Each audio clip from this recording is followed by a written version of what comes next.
नमस्कार, आप देख रहे हैं न्यूज 18 राजस्थान। आपके साथ मैं हूं अभिषेक। सबसे पहले बात उस बही खाते की जिसके जरिए वित्त वर्ष 2022-23 में होगा सब कुछ सही। सोमवार से शुरू हुए संसद के इस बजट सत्र में मंगलवार को दिन के 11 बजे बजट पेश होगा। पिछले 2 सालों से कोरोना की मार सह रहे लोगों को उम्मीद है कि इस बार का बजट मंगलकारी होगा।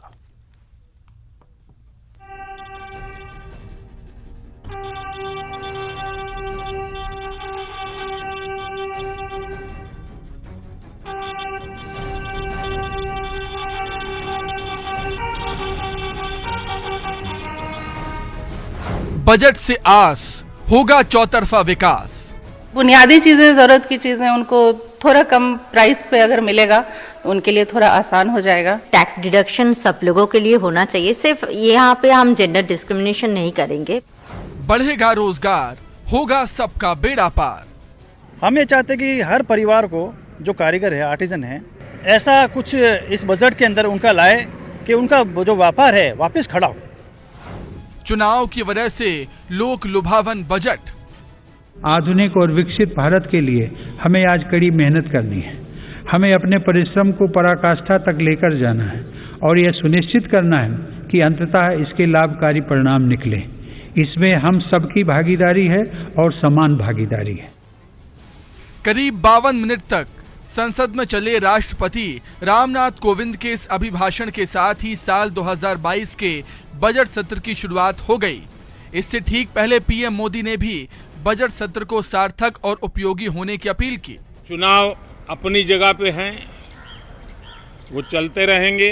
हम पूरी प्रतिबद्धता के साथ इस बजट सत्र को जितना ज्यादा फलदायी बनाएंगे, आने वाला पूरा वर्ष हमें नई आर्थिक ऊंचाइयों पर ले जाने के लिए भी एक बहुत बड़ा अवसर बनेगा।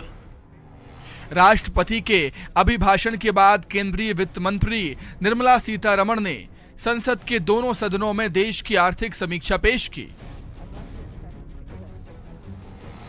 कोरोना महामारी को देखते हुए इस बार भी संसद सदस्यों को आर्थिक सर्वेक्षण की डिजिटल कॉपी दी गई। पिछले साल बजट में सरकार का मुख्य फोकस हेल्थ और ग्रामीण इंफ्रास्ट्रक्चर का विकास था। इस साल कोरोना वायरस के ओमिक्रॉन वेरिएंट ने सरकार की चिंताएं बढ़ा दी हैं। सवाल है कि इस बार का देश का बजट कैसा होगा, लेकिन उससे पहले आर्थिक समीक्षा के बारे में जान लीजिए। विदेशी निवेश में जबरदस्त इजाफा हुआ है। विदेशी मुद्रा भंडार में भारत से आगे अब सिर्फ 3 देश हैं। 2022 और 23 में ग्रोथ रेट 8.5% तक रहेगी। Next year, and we forecast that India's GDP will grow in real terms by 8 to 8.5% in 22-23. ये तो हुआ आगामी यानी 22-23 के लिए इकोनॉमिक ग्रोथ का अनुमान। अब पिछले साल आर्थिक सर्वेक्षण की बात जान लीजिए। तब अनुमान लगाया गया था कि 2021-22 में देश की विकास दर 11% पर रह सकती है, लेकिन रहा ये। Economy this year is estimated to have grown by 9.2% after a contraction of 7.3% in the previous year. यकीनन 2020-21 से इस बार का विकास दर अधिक है, लेकिन कोरोना की वजह से जो उम्मीद लगाई गई थी उससे विकास दर का ये लक्ष्य पीछे रह गया और इससे 2024-25 तक $5 ट्रिलियन की इकोनॉमी बनने का लक्ष्य और मुश्किल हो गया है। अब सवाल है कि बजट है क्या और इस सत्र में पेश होने जा रहा बजट आखिर कैसा होगा। आपको बता दें, बजट में सरकार की तरफ से आगामी साल का आय और खर्च का लेखा जोखा पेश किया जाता है। बजट पेश होने के 1 हफ्ते के बाद से ही 5 राज्यों में विधानसभा चुनाव होने हैं। इस वजह से उम्मीद की जा रही है कि इस बार का बजट लोक लुभावन हो सकता है। आपको बता दें कि देश के आम बजट से हर वर्ग को उम्मीदें होती हैं। अपने कारोबार के लिए राहत चाहता है व्यापारी, तो आम आदमी को महंगाई से राहत मिलने की उम्मीद रहती है। वहीं सबसे ज्यादा नौकरी पेशा लोगों को बजट में छूट की उम्मीद रहती है। उम्मीद है मंगलवार को पेश होने जा रहा देश का आम बजट सबके लिए मंगलकारी होगा और इससे हर वर्ग की चाहत पूरी होगी। Bureau report, news 18 network. केंद्र का बजट कल पेश होने वाला है, लेकिन कांग्रेस अभी से कहने लगी है राजस्थान को बजट से कुछ ज्यादा उम्मीदें नहीं हैं। आखिर कांग्रेस को ऐसा क्यों लगता है, देखते हैं।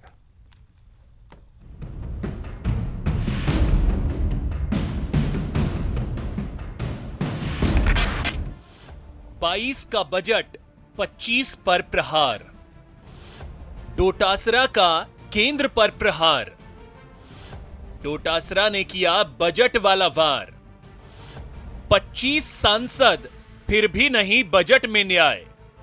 आज तक तो 3 साल के बजटों में तो केंद्र ने कुछ फूटी कोड़ी दी नहीं। 25 में से 25 सांसदों ने फूटी कोड़ी राजस्थान को लेकर के आए नहीं। प्रदेश के साथ केंद्र का सौतेला व्यवहार। देश का आम बजट पेश होने वाला है। वित्त मंत्री निर्मला सीतारमण घोषणाओं का पिटारा खोलेंगी।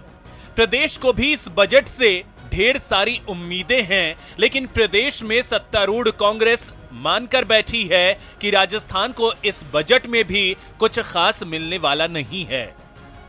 पीसीसी चीफ गोविंद सिंह डोटासरा का कहना है कि पिछले 3 साल का अनुभव हमारे साथ है। पिछले 3 बजट में राजस्थान को कुछ भी खास नहीं मिला है। डोटासरा ऐसा क्यों कह रहे हैं, देखते हैं। राजस्थान ने केंद्र को 25 सांसद दिए। प्रदेश में पानी की किल्लत दूर करने के विशेष प्रावधान नहीं। बेरोजगार को राहत देने के लिए कारखाने खोले जाने की जरूरत। बिजली के क्षेत्र में भी राजस्थान के लिए विशेष प्रावधान की जरूरत। आज तक तो 3 साल के बजटों में तो केंद्र ने कुछ फूटी कोड़ी दी नहीं। 25 में से 25 सांसदों ने फूटी कोड़ी राजस्थान को लेकर के आए नहीं। कभी कोई एसडीएम को धमका रहा है, कभी किसी को धमका रहा है, ये काम कर रहे हैं। उनको चाहिए कि देश के प्रधानमंत्री से ये मांग करें कि ये प्रदेश में पानी की किल्लत है, प्रदेश में युवा बेरोजगार है, उनको नौकरी के लिए कोई न कोई तो कल कारखाना खोल दो, कोई नौकरियां निकाल दो, कुछ तो कर दो। बिजली की दिक्कत है तो बिजली के लिए जो वो सुविधाएं दे सकते हैं वो देनी चाहिए। डोटासरा का कहना है कि सभी रोजगार से लेकर विकास की बड़ी योजनाएं कांग्रेस सरकार लेकर आई। बीजेपी के शासन में विकास नहीं दिखा है। मनरेगा रोजगार का कोई अवसर था, वो कांग्रेस यूपीए सरकार लेकर के आई थी। भ्रष्टाचार मुक्ति की एक कड़ी के अंदर सूचना का अधिकार हम लोग लेकर के आए थे। खाद्य सुरक्षा गारंटी अधिनियम जिससे 72% लोग आज 1 रुपए किलो में अनाज ले रहे हैं, वो कांग्रेस लेकर के आई थी। निःशुल्क शिक्षा आरटी एक्ट हम लेकर के आए थे। ये तो नोटबंदी करते हैं, जासूसी करते हैं।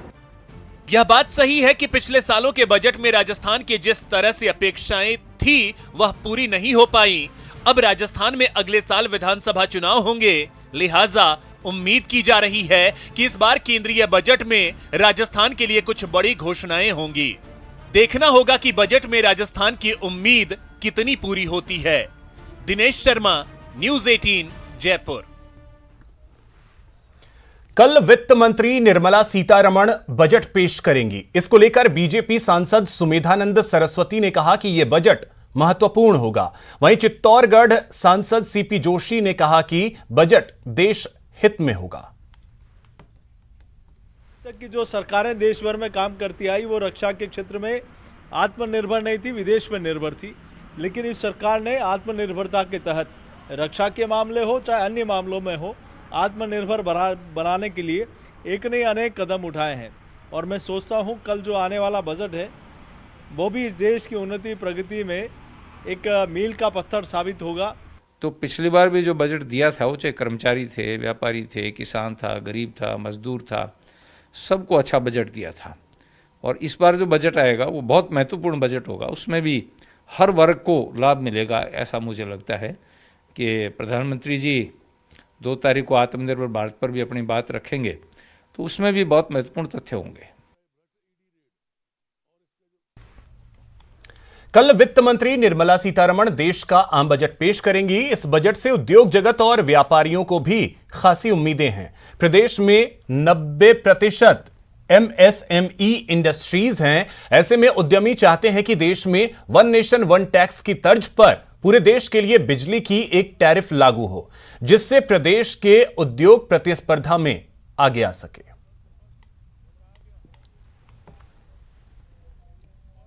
देखिए, इस बार खास गवर्नमेंट व्यापार उद्योग पे खास ध्यान देते हुए इनको रियायतें देगी, जिसमें हमारे को MEI स्कीम जो है एक्सपोर्ट की, वो काफ़ी टाइम से ख़त्म कर दी गई है या बहुत कम कर दी गई है काफ़ी सेक्टर में, उसको वापस पुराने रेट पे लाया जाए।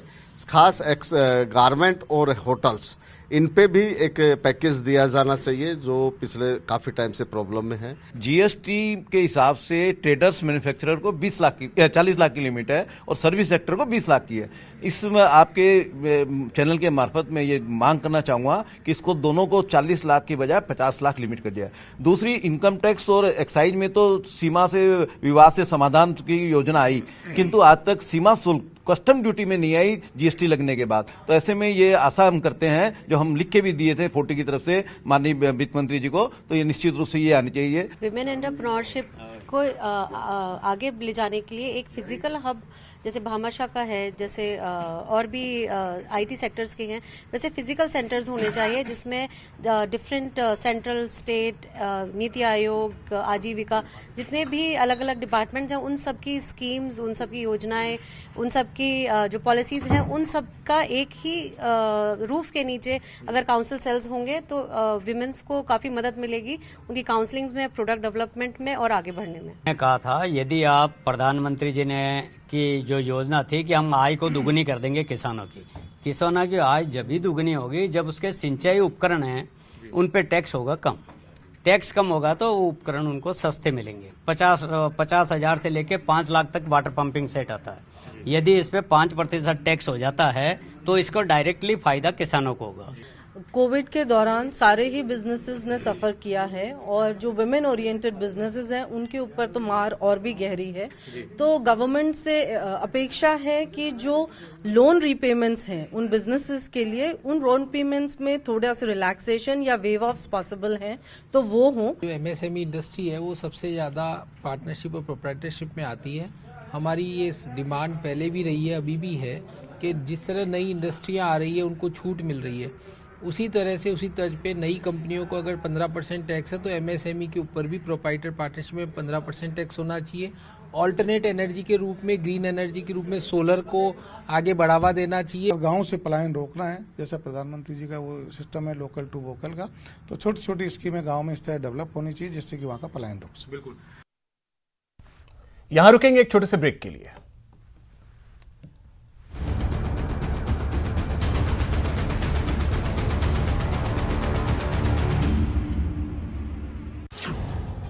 बजट 2022 में क्या होगा खास? मिडिल क्लास की उम्मीदें कितनी होंगी पूरी? क्या टैक्स से राहत की मिलेगी डोज? किचन का बढ़ेगा जायका? क्या अन्नदाता की भरेगी झोली? अब की बार बूस्टर डोज वाला बजट। बजट में आपके काम की हर खबर। 1 फरवरी को दिन भर लगातार सबसे तेज, सबसे पहले सिर्फ न्यूज 18 राजस्थान पर बजट 2022। ब्रेक के बाद आपका स्वागत है। खबर अलवर कांड की है, जहां पर पीड़िता के पिता ने कई गंभीर आरोप लगाए हैं। अलवर शहर में नाबालिग बालिका से दरिंदगी के बाद पहली बार पीड़िता के पिता आज अलवर पहुंचे। उन्होंने पुलिस और प्रशासन पर गंभीर आरोप लगाए हैं। पीड़िता के पिता ने कहा कि पीड़ित बेटी ने इशारों में 2 युवकों द्वारा दरिंदगी की घटना को अंजाम देना बताया है। पुलिस उन्हें किसी से भी नहीं मिलने दे रही है। दबाव और लालच दिया जा रहा है, इसलिए सरकार व प्रशासन से उन्हें अब डर लग रहा है। उन्होंने अलवर जिला कलेक्टर नन्नूमल पहाड़िया पर जमीन देने और लालच देने का आरोप लगाया। उन्होंने कहा कि डीएम पहाड़िया जयपुर में अस्पताल में पीड़िता से मिलने पहुंचे, जहां उन्होंने मुंह बंद रखने की नसीहत देते हुए जमीन देने का वादा किया। उनको लगातार धमकियां मिल रही हैं। प्रशासन उनको चुप रहने के लिए जमीन व पैसे देने का लालच दे रहा है। क्या बता रही है बच्ची? बच्ची कह रही 2 भाई थे, उन्हें पटका ऐसे। किस चीज से पट गया? हाँ, 2 भाई थे, पुल के नीचे पटका है। अच्छा, इतना बयान दिया मुझको। अब मैडम रिपोर्टिंग करते हैं, अब कहती है आप एक्सीडेंट होएगा, आपको इतना पैसा मिलेंगे, एक्सीडेंट का केस के मिलेंगे, अब टेंशन मत हो, सरकार के साथ हो गए। हम तो साथ ही, हम कहाँ जाएंगे, हम तो हमारी बच्ची ठीक हो जाए, हमको तो कुछ नहीं। खबर कोटा से है। डीजल से भरा टैंकर पलट गया। कोटा के ग्रामीण इलाके में टोल प्लाजा पर एक डीजल से भरा टैंकर के डिवाइडर से टकराने की लाइव तस्वीरें सामने आई।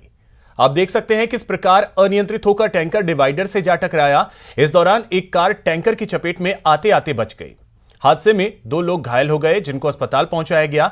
हाईवे पर 2 किलोमीटर लंबा जाम लग गया और कोटा से 4 दमकल मौके पर पहुंची। वहीं भारत पेट्रोलियम के क्षतिग्रस्त हुए टैंकर से डीजल का रिसाव होने के कारण आसपास के इलाकों को सील कर दिया गया। हादसे के बाद टैंकर चालक को कैबिन से बाहर निकाल लिया गया। हादसा कोटा झालावाड़ हाईवे पर मंडाना टोल प्लाजा के पास हुआ। हादसे के बाद क्षतिग्रस्त हुए टैंकर से डीजल सड़क पर फैलने लगा। मौके पर पहुंची पुलिस ने हादसे की आशंका को देखते हुए आसपास के इलाकों को सील किया। मौके पर लोगों की भीड़ इकट्ठा हो गई।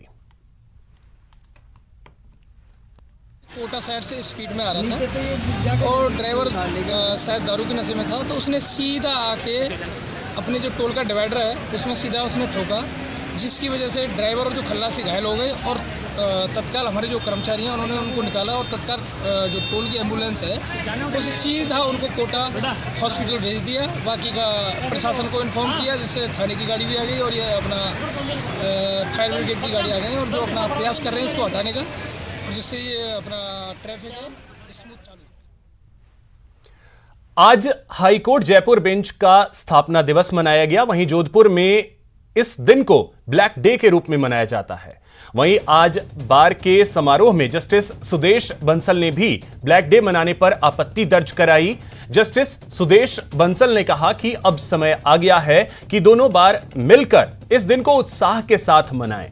गौरतलब है कि हर साल आज के दिन को जयपुर बार समारोह के रूप में मनाती है और जोधपुर बार ब्लैक डे के रूप में इस दिन को मनाती है। कोविड बाद में मारेगा, पहले आदमी भूख से मर जाएगा, क्योंकि बड़ी तकलीफ होती है। हालांकि जजेस खूब कोऑपरेट करते हैं, खूब सुनते हैं, लेकिन आपके 1 घंटा पूरे दिन में से 1 घंटा आपके जोड़ने और तोड़ने में चला जाता है। लिंक जुड़ गया, लिंक हट गया, तो जजेस भी कितना सुनेगा। मेरी कोई शिकायत नहीं है साहब, आप लोगों से बुला करके यहाँ मेरी एक रिक्वेस्ट है, विनती है मेरी तरफ से और मेरे सभी अधिवक्ता साथियों की तरफ से कि फिजिकल 7 तारीख से अब हो जाना चाहिए। अगर चीफ साहब ने आश्वस्त किया है कि 7 तारीख से फिजिकल हम कर देंगे। आप सबको यही निवेदन करूंगा कि जो ये बेंच डे मनाया जाता है इसको पॉजिटिव साइड में देखकर आप इसको अच्छी तरीके से मनाएं। और जहां तक बात ये है कि जोधपुर में अभी वहाँ क्या हो रहा है, यहाँ क्या हो रहा है, जयपुर जोधपुर सब एक ही हाईकोर्ट है, हम सब एक राजस्थान हाईकोर्ट के सब सदस्य हैं, इसलिए ऐसी कोई भावना ना रखी जाए कि वहाँ यहाँ ये हो रहा है हम यहाँ कर रहे हैं। और हमने सब जोधपुर के जजेस से भी ये रिक्वेस्ट की कि ये जयपुर और जोधपुर इन दोनों का अलग अलग जो चल रहा है ये सब खत्म किया जाए। और वहाँ भी तय दिल से हमने पूरी कोशिश की ये छोटे से समय में कि ये जोधपुर बेंच का जो अपोजिशन है, that opposition should come to an end, so a celebration should be a common celebration for both.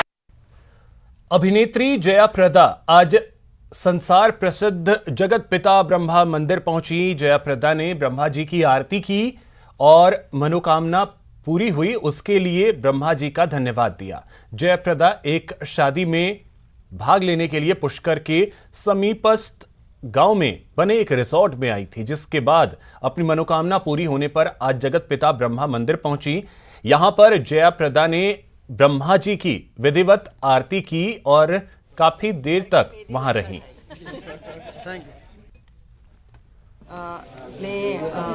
यहाँ पे एक अलग एक पवित्रता है और एक जागृत भी है।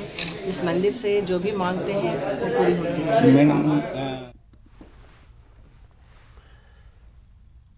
खबर खेल मंत्री के बूंदी दौरे की। 1 दिवसीय दौरे के तहत हिंडोली नैनवा क्षेत्र में आए खेल राज्य मंत्री अशोक चांदना ने नैनवा उपखंड क्षेत्र के धानु गांव में 53 लाख की लागत से बनने वाले विद्यालय भवन का शिलान्यास किया। इस दौरान धानु गांव पहुंचे मंत्री चांदना का गांव के लोगों ने डीजे की धुन पर स्वागत किया और जुलूस निकाला। माला और साफा पहनाकर उनका स्वागत किया गया।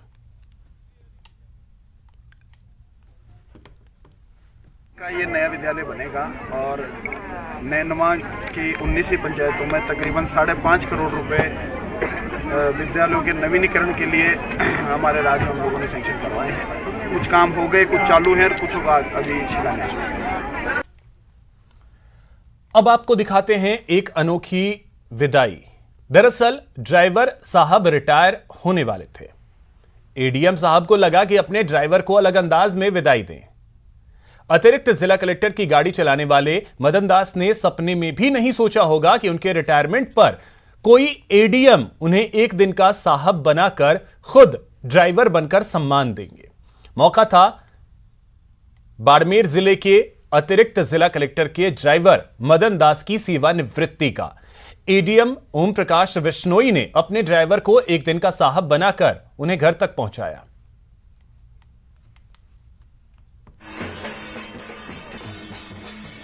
एडीएम साहब घर छोड़ने के लिए मेरी बड़ी खुशी हुई है। मैं मेरे परिवार को हुई, मैं परिवार मेरे पूरे ड्राइवर भाइयों की खुशी हुई इस बात को। तो अधिकारी ड्राइवर को घर छोड़ने के लिए आज दिन तक ऐसा कोई ना अधिकारी है जो ड्राइवर को या किसी को छोड़ने के लिए घर तक आए। बहुत ही अच्छी कर्तव्यनिष्ठता से अच्छी सेवा की हमारी। और मेरे तो 1.5 साल एक पारिवारिक मेंबर की तरह सुबह 8 बजे घर आ जाना और शाम को 9 बजे तक वहाँ रहना, तो बहुत ही अच्छा इनका सहयोग रहा। इसलिए हम आज चला के इनको छोड़ने आए हैं, क्योंकि रोजाना ये हमें सेवा देते रहे। तो आज हमारा भी दायित्व बनता है कि हमने इनको घर तक छोड़ा है।